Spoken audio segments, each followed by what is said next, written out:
La musculation a un effet positif sur le système immunitaire et ça, ce n'est plus nécessaire de tenter de le démentir ou de le prouver. Beaucoup d'études ont été faites à ce sujet-là. Il y a plus de remise en question possible. La musculation a un effet positif sur le système immunitaire, en particulier lorsqu'elle est pratiquée à long terme. Mais par contre, lorsqu'elle est pratiquée donc à l'instant T où on pratique de la musculation, surtout lorsqu'on y met une certaine intensité et qu'on dépasse peut-être les 60 minutes d'entraînement, on risque d'avoir des adaptations hormonales, notamment la sécrétion de cortisol, qui est l'hormone du stress, qui vont se mettre en place, et ça risque d'avoir un effet néfaste sur le système immunitaire, donc à court terme. Mais ce sera contrebalancé par l'effet positif à long terme de la musculation, donc bien sûr, il faut éviter de faire des séances trop longues et trop intenses euh, pour pas tomber en surentraînement, parce que justement le surentraînement, ça va causer de la fatigue chronique, ça va causer une baisse du système immunitaire, etc. Mais c'est pas vraiment le fait que la musculation à l'instant T baisse temporairement le système immunitaire n'est pas un problème en soi.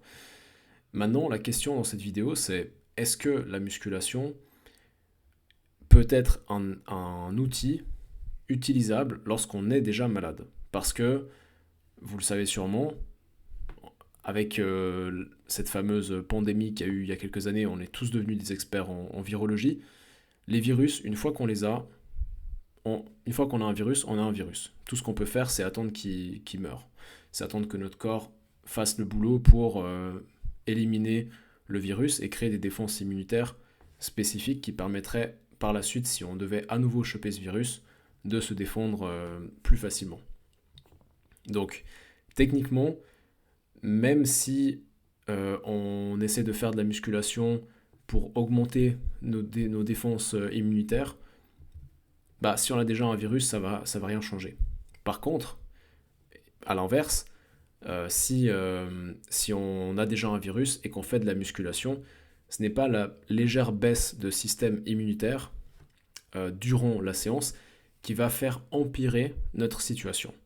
Donc il ne faut pas croire que le fait de faire une séance de musculation va aider à faire augmenter le système immunitaire et donc à tuer le virus, parce que c'est pas comme ça que ça marche.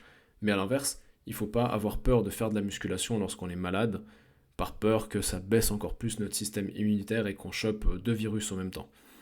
Euh, Par contre, là où la musculation pourrait être utile, et là j'implémenterais plutôt de la musculation sous forme de circuit pour faire un entraînement un peu plus court, qui demanderait moins d'énergie, parce que lorsqu'on est malade, en général, on se sent fatigué, on est peut-être éventuellement déshydraté à cause de la sudation, euh, à cause du fait qu'on fait que de se moucher et qu'en général on mange moins, on boit moins lorsqu'on est malade, même si on devrait faire l'inverse.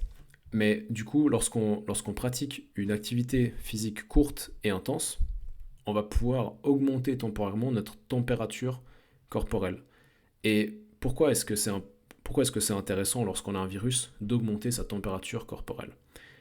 Vous avez déjà, je pense que la plupart des personnes qui regardent cette vidéo ont déjà eu au moins une fois de la fièvre dans leur vie. Et en fait, la fièvre, c'est justement un réflexe du corps humain euh, dans le but de tuer le virus qui l'infecte. Le corps humain va augmenter temporairement sa température corporelle pour que l'environnement dans lequel ce virus se trouve soit défavorable à sa survie et à sa reproduction. Donc là, techniquement, lorsqu'on fait de la musculation ou n'importe quel effort physique court et intense, on va mimer cet effet de fièvre. Techniquement, lorsqu'on fait du sport, on est dans un état fiévreux, c'est-à-dire que le sport, l'activité physique, surtout quand elle est intense, va augmenter la température corporelle d'1 ou 2 degrés. Et ça va mimer, techniquement, une situation, un contexte fiévreux. Donc, dans cette situation-là, dans ce contexte-là, ça pourrait être utile de pratiquer de la musculation euh, pour guérir d'un virus. Maintenant, ça dépend du contexte. C'est-à-dire que si on est malade au point de ne pas pouvoir se lever du lit, bah non, là il faut se reposer, il faut écouter son corps. Mais lorsqu'on est capable de gentiment se lever ou de bouger, ou bien lorsque, à l'inverse, donc là je parlais de après avoir été dans un état vraiment où on est fatigué, où on est malade, lorsqu'on est capable de se lever et de commencer à bouger, on peut commencer à faire des séances intenses mais un peu plus courtes pour pouvoir justement transpirer, augmenter sa température corporelle, etc. Mais à l'inverse, lorsqu'on n'est pas encore tombé malade mais qu'on a l'impression de couver quelque chose, ça peut aussi être intéressant tant qu'on est capable en fait de bouger et que ça nous cause pas de chute de pression, ça cause pas de tournis au niveau de la tête, le fait de faire de la musculation, bah, je pense que ça reste très intéressant de continuer d'avoir une activité physique régulière, même lorsqu'on a l'impression de tomber malade ou bien lorsqu'on sort d'une période de maladie.